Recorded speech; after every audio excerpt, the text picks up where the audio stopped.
10,273 కోట్లు మేము budget sanction అయింది అధ్యక్ష. మరి ఇప్పుడు కాపు సామాజిక వర్గానికి వస్తాం అధ్యక్ష. కాపు సామాజిక వర్గం కాపు కార్పొరేషన్ ఏర్పాటు చేసిందే 2015లో మాన్య ముఖ్యమంత్రి చంద్రబాబు నాయుడు గారు అధ్యక్ష. అదేవిధంగా 2014 మధ్యలో అంటే 2014-19 మధ్య అభివృద్ధి చేసింది. ఆ రోజు కాపు కార్పొరేషన్కు నిధులు కేటాయించింది 3,82,000 కోట్లు కేటాయించాం అధ్యక్ష. అదేవిధంగా పథకాలు చంద్రన్న స్వయం ఉపాధి పథకం, గ్రూప్ ఎంఎస్ఎంఈ పథకం, అదేవిధంగా ఎన్టీఆర్ భరోసా పెన్షన్లు, చంద్రన్న విదేశీ విద్యా దీవెన పథకం, చంద్రన్న విద్యోన్నత పథకం, మరి నైపుణ్య అభివృద్ధి పథకం, కాపు భవనాలు, స్కాలర్షిప్ ప్రోగ్రాంలు, అదేవిధంగా తల్లి వందనం, ఎస్జేసి సెల్ఫ్ హెల్ప్ గ్రూప్స్ రుణమాఫీలు, అదేవిధంగా మరి నా కాపులు అనుకున్నారు అధ్యక్ష. మరి గత ఎన్నికల సమయంలోనేమో కాపులకు పెద్దపీట, ప్రతి సంవత్సరము కాపులకు 2,000 కోట్లు నిధులు సెల్ఫ్ గ్రూప్స్కి వేస్తానని చెప్పారు గత ముఖ్యమంత్రి జగన్మోహన్ రెడ్డి గారు. మరి చేసింది ఏమీ లేదన్న విషయం మీకు తెలుసు. మరి మేము ఎన్నికల సమయంలో నిజంగా అధ్యక్ష కాపు భవనాలకు అంటే జిల్లా హెడ్ క్వార్టర్స్లో 13 జిల్లాల్లో 26 కాపు భవన్లు కూడా మేము శాంక్షన్ చేశాం అధ్యక్ష. అదేవిధంగా 487 మినీ కాపు భవన్లు కూడా మేము ఏర్పాటు చేశాం అధ్యక్ష. దానికి నిధులు కూడా కేటాయించాం, అడ్మినిస్ట్రేషన్ శాంక్షన్ కూడా కేటాయించాం అధ్యక్ష.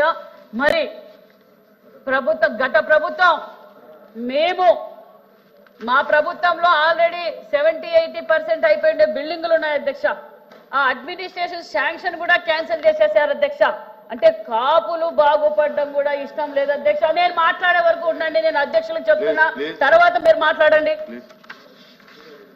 అదే విషయంగా అధ్యక్ష, మరి ఎన్నికల సమయంలో మరి జగన్మోహన్ రెడ్డి గారు చెప్పారు అధ్యక్ష, మేము కాపులకు పెద్దపీట వేస్తామన్నారు. ఒక్క కాపు నేస్తం తప్ప చేసింది ఏమీ లేదు అధ్యక్ష. ప్రజలందరికీ తెలుసు అధ్యక్ష ఈ విషయం అనే విషయాన్ని కూడా మీకు తెలియజేస్తున్నాం.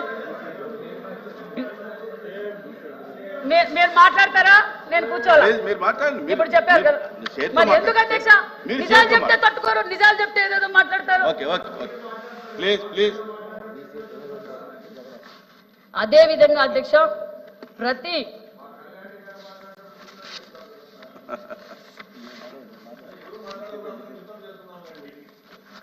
మరి మా సోదరులు ఇందాకే అడిగారు అధ్యక్ష, మహిళలకు ఎంపవర్మెంట్ కోసం మీ ప్రభుత్వం ఏమైనా చేస్తా ఉందా అని అడిగారు అధ్యక్ష. గతంలో 14-19లోనే కాదు అధ్యక్ష, ఎప్పుడైతే తెలుగుదేశం పార్టీ స్థాపించిన రోజులే మహిళా ఎంపవర్మెంట్ అనేది, మహిళా పక్షపాత అనే విషయం మీకు అందరికీ తెలుసు. మహిళలంతా ఈరోజు ఇన్ని రంగాల్లో ఉన్నారంటే ఆ ఘనత అన్న నందమూరి తారక రామారావు గారిది. 14-19లోనే మేము గ్రూప్స్ పెట్టాం, మహిళలకి ఎంపవర్మెంట్ కోసం వాళ్ళకి సపరేట్గా నిధులు కేటాయించాం. ఆ రోజే కుట్టు మిషన్ల ద్వారా కావచ్చు, గ్రూప్స్ ద్వారా డ్వాక్రా గ్రూపుల ద్వారా కావచ్చు, అనేక విధాల సంక్షేమ పథకాలు కూడా మేము అందజేశామన్న విషయాన్ని కూడా మీకు తెలియజేస్తున్నాం అధ్యక్ష. ఒక్క చిన్న విషయం అధ్యక్ష, మరి రంగుల రెడ్డి గారికి రంగులు మార్చుకోవడం తెలుసు, ఏం అధ్యక్ష పేర్లు మార్చుకోవడం తెలుసు. ఆ కాపు భవన్లు 3 భవన్లు 70-80% అయిపోయినాయి అధ్యక్ష. మరి రంగుల రెడ్డికి రంగులు మార్చుకోవడమో పేర్లు మార్చుకోవడమో పెట్టి ఆ పూర్తి చేయడం ఇష్టమనే చెప్తా కాపు ద్రోహి అనే చెప్పాలి అధ్యక్ష జగన్మోహన్ రెడ్డి గారు. గత ప్రభుత్వం అని కూడా మీకు తెలియజేస్తున్నాను అధ్యక్ష. అంతేకాదు అధ్యక్ష, మరి బ్రాహ్మణ కార్పొరేషన్ లో ఉండండి మాట్లాడుతున్నాం కదా, మాట్లాడిన తర్వాత మాట్లాడండి. నేను కూర్చుంటా, మాట్లాడండి. ఏం చేశారో చెప్పమనండి అధ్యక్ష, చెప్పమనండి. రంగులు మార్చినంత ఈజీ కాదు అధ్యక్ష, భవనాలు కట్టి పిల్లలకు అంకితం, కాపులకు అంకితం చేయాలంటే. అదే విధంగా అధ్యక్ష, మరి ఇంకా బ్రాహ్మణ కార్పొరేషన్లకి చెప్తామా అధ్యక్ష, బ్రాహ్మణ కార్పొరేషన్లు 2015-16లోనే ముఖ్యమంత్రి చంద్రబాబు నాయుడు గారు బ్రాహ్మణ కార్పొరేషన్ ఏర్పాటు చేశారు అధ్యక్ష. మాట్లాడతారా? నేను కూర్చుంటా, మాట్లాడమనండి. మరి ఏంటి వినాలి కదా అధ్యక్ష, వీళ్ళ ప్రవర్తన ఎలా ఉంది అధ్యక్ష? ఏదైనా నిజాలు చెప్తే ఇలా మాట్లాడతారు, నిజాలు చెప్పితే ఇలా మాట్లాడతారు అధ్యక్ష. రండి, చర్చకు రావడానికి మేము సిద్ధంగా ఉన్నాం అధ్యక్ష. మేము చర్చకు రావడానికి సిద్ధంగా ఉన్నాం. మేడం మీరు మాట్లాడండి. ఏం మాట్లాడుతున్నా చెప్పండి. అమ్మా మాట్లాడండి. ఏం కావు, మేము చేసిందే చెప్తాం అధ్యక్ష.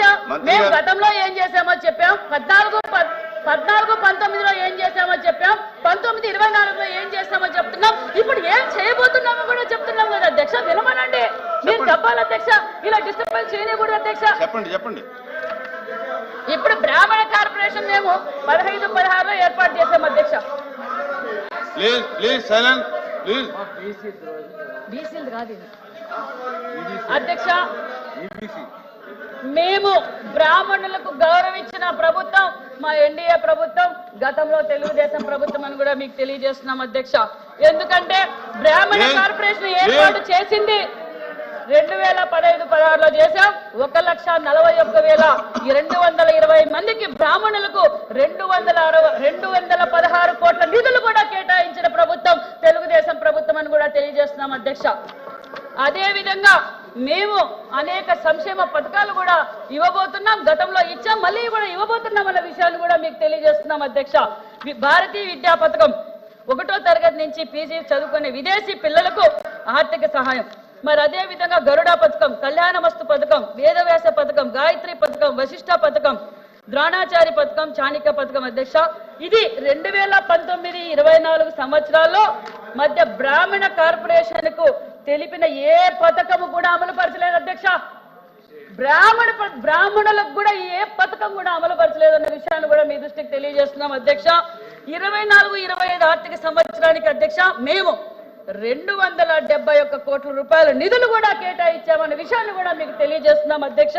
అది టోటల్ బడ్జెట్ 214. ఎకనామిక్ సపోర్ట్ కి అంటే స్వయం ఉపాధి పథకం ఇది లేకపోవడం వల్ల ఒక పక్క బడుగు బడిహీన వర్గాల పిల్లలు కావచ్చు, మరి కాపు కావచ్చు, మైనార్టీ కావచ్చు, బీసీలు కావచ్చు, ఈ సెల్ఫ్ ఎంప్లాయ్మెంట్ గ్రూప్స్ లేకపోవడం వల్ల, స్వయం ఉపాధి లేకపోవడం వల్ల అందరూ ఎలా తయారయ్యారంటే వీళ్ళు బటన్ నొక్కే విధానాన్ని చూసి గంజాయికి అధ్యక్ష, మందుకి, గంజాయికి పని లేదు అధ్యక్ష, పని లేదు అధ్యక్ష, పని లేక మంత్రి గారు ఆర్డర్లో పెట్టండి అధ్యక్ష. అధ్యక్ష 2014-19 వరకు ఈ పథకాలు ఏమీ కొనసాగించలేదు అధ్యక్ష. చెప్తున్నాను వినండి సార్. అధ్యక్ష వీళ్ళు నిజాలు మాట్లాడితే నేను మీతో మాట్లాడుతున్నాను అధ్యక్ష. నిజాలు మాట్లాడితే వీళ్ళకి ఎందుకు అధ్యక్ష భయము? ఎందుకు అధ్యక్ష వీళ్ళకి భయము? మేము మాట్లాడడానికి సిద్ధంగా ఉన్నాం, మేము చర్చించడానికి సిద్ధంగా ఉన్నాం. మేమైనా తప్పు మాట్లాడంటే చెప్పనండి. ఎందుకు అధ్యక్ష ఇలా మాట్లాడుతున్నారు? కాపుల ద్రోహి, బ్రాహ్మణ ద్రోహి చేతులు మేము మాట్లాడుతున్నాం కదా అధ్యక్ష. ఎందుకు ఇలా మాట్లాడుతున్నారు? మేము అలాగే మాట్లాడాలా